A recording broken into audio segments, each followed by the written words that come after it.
It's been more than a year since the release of the iPhone 13 and more than 2 years for the iPhone 12, but Apple continues to sell these devices even in 2023. These two iPhones are still very popular and very capable, so in this video I wanted to give you an advice on which one to buy in 2023. When it comes to the build quality, both these devices look and feel amazing. They are made of a glossy glass on the back with matte aluminum sides, while on the front they are reinforced with ceramic shield. The iPhone 12 is slightly thinner and lighter than the iPhone 13, but the difference is minimal. To me they feel great in the hand, and I especially love the aluminum frame, since it doesn't attract fingerprints. Both my units are in excellent condition since I always use them with a case. They are also IP68 water and dust resistant. These devices are also very similar in terms of display. Both of them max out at 6.1 inches with 460 pixels per inch. They have OLED displays and they do refresh at 60 Hz. When watching HDR videos, they are both identically bright at 1200 nits. When using them outside, however, in manual mode, the iPhone 13 gets brighter at 800 nits, while the iPhone 12 only reaches 625 nits. The 13 gave me a better experience since it was always brighter and easier to use outside. Their colors, however, are identical and very true to life. The notch that sits on top is slightly different since it is smaller on the 13 while it is wider on the 12. Their similarities continue even with the software. Both these devices run iOS 16 perfectly, and both will get at least 2 more years of updates. The 13, however, being newer, is more future-proof and it will get updates longer. When it comes to performance, iPhones have been great for a couple of years now, and these two are no different. They are really fast at doing basic things, and even with heavy apps or games they don't suffer at all.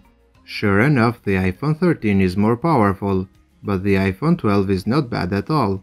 With RAM management they are identical since they both have 4GB. When it comes to the storage, the iPhone 13 has an advantage since it starts at 128GB, while the base storage of the iPhone 12 is only 64GB. The iPhone 13 can go up to 512GB, while the maximum option for the iPhone 12 is 256GB. If you look at the specs, you might think that the iPhone 12 and the iPhone 13 have identical cameras, but in real life this isn't true at all.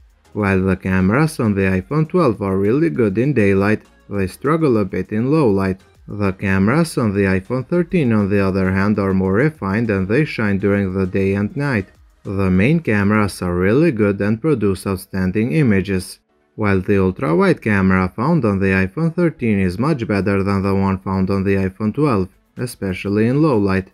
This doesn't mean that the iPhone 12 has bad cameras. In contrast, its cameras are really good for its price, but I feel like for just a bit more money you get better cameras with the iPhone 13.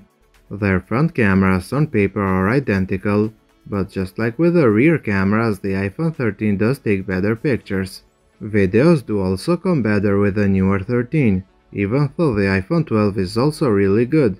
The iPhone 13 does also include a couple of features that are missing from the 12, like the cinematic mode and the photographic styles. Overall, I believe that whichever phone you'll end up getting, you will be happy with its cameras, but since I have both, I can notice that the iPhone 13 is better. One area where I couldn't find any difference between these two phones is with audio. Both these devices have stereo speakers and the audio quality is amazing. Pro Max iPhones are slightly louder, but these two are not bad at all. Probably the biggest difference between these two phones is with battery. The iPhone 12 has good battery life, and if you are an average user it will get you through the most of the day, but you'll have to charge it every evening. The iPhone 13 on the other hand has great battery life and it will get you through a day easily. I consider myself as a heavy user, so the 13 didn't quite get me through a day, but for an average user this shouldn't be an issue. Since they aren't my main devices, I only use them from time to time, and the battery health on them continues to be 100%. Even with this percentage, the iPhone 12 drains the battery a couple of hours earlier compared to the iPhone 13. Charging on the other hand is identical, and they charge very fast up to 80%, but then they slow down quite a bit till the point it becomes frustrating. So which one is better in 2023, the iPhone 13 or the iPhone 12? Well, it all comes down to the price. The official price of the iPhone 12 is $600, while the iPhone 13 costs $100 more. For these prices, I think the iPhone 13 is a better deal, since it offers double the storage, better cameras, a faster processor, and definitely a better battery life. If you want to buy it used, the prices for the iPhone 12 are as low as $450, while the iPhone 13 used does cost around $600. For these prices, the iPhone 12 is an amazing value for money, and if you can overlook the slightly weaker battery life, then I think you should buy it. On the other hand, if you already have the iPhone 12 and are wondering whether you should buy the 13, I think you shouldn't do that, since the iPhone 12 is already good enough. If you are an owner of any of these devices, please let me know your experience. And if this video was helpful to you, then a thumbs up would be appreciated. Thank you for watching, and I'll see you in the next one.